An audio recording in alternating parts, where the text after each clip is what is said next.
बीड हत्या प्रकरणात काही अपडेट आहेत, तर त्या संदर्भातल्या टॉप 9 बातम्या। भाजप आमदार सुरेश धस यांनी मुख्यमंत्री फडणवीसांची भेट घेतली। संतोष देशमुख आणि महादेव मुंडे हत्या प्रकरणी भेट घेतल्याची माहिती आहे। तर महादेव मुंडेंच्या पत्नीचं आजपासून आमरण उपोषण सुरू झालं आहे। वाल्मिक माझा माणूस हे धनंजय मुंडेंनी याआधीच सांगितलं होतं। वाल्मिक कराडवर आधीच कारवाई का झाली नाही, संदीप क्षीरसागर यांचा सवाल। मी कराड काही एवढा मोठा माणूस नाही। एवढ्या सगळ्या गोष्टीमध्ये 12 तास जिथं एवढा गंभीर गुन्हा झाल्यानंतर सुद्धा नोंद करायला तिथं उशीर होतो। जे तुमचे निकटवर्ती असल्यामुळं त्यांना हे सर्व करायला तुम्ही संधी देतात का? पोलिसांनी दाखल केलेली चार्जशीट ही कराडच्या सुटण्याची पळवाट आहे का? सीआयडीनं दाखल केलेल्या चार्जशीटवर अंजली दमान यांनी प्रश्न उपस्थित केले।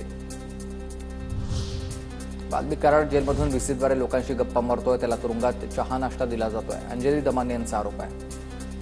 आता त्यांचा चहा, त्यांचा नाश्ता, त्यांचं जेवण सगळं त्यांना ऐशोआरामात म्हणजे त्यांची बडदस्त ठेवली जाते।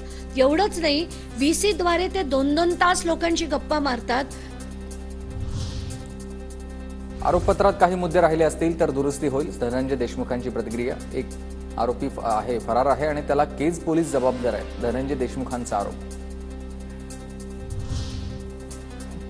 संतोष देशमुखांची हत्या कशा प्रकारे झाली याचा चार्जशीटमध्ये सविस्तर उल्लेख आहे। या चार्जशीटमध्ये फक्त लेखी पुरावेच नव्हे, तर ज्यावेळी हत्या झाली क्रूरपणे हत्या करतानाचे फोटो आणि व्हिडिओ पोलिसांनी चार्जशीट सोबत जोडलेले आहेत।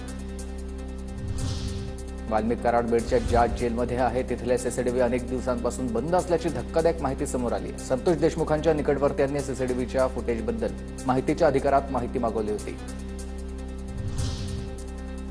बीड जिल्हाधिकारी कार्यालयासमोरील ज्ञानेश्वर मुंडेंचं आमरण उपोषण तात्पुरतं स्थगित। गुन्हा लवकरात लवकर उघडकीस आणण्यासाठी तात्पुरता दावा तत्परता आपण दाखवणार आहोत, पोलिसांचं हे आश्वासन आहे त्यांना।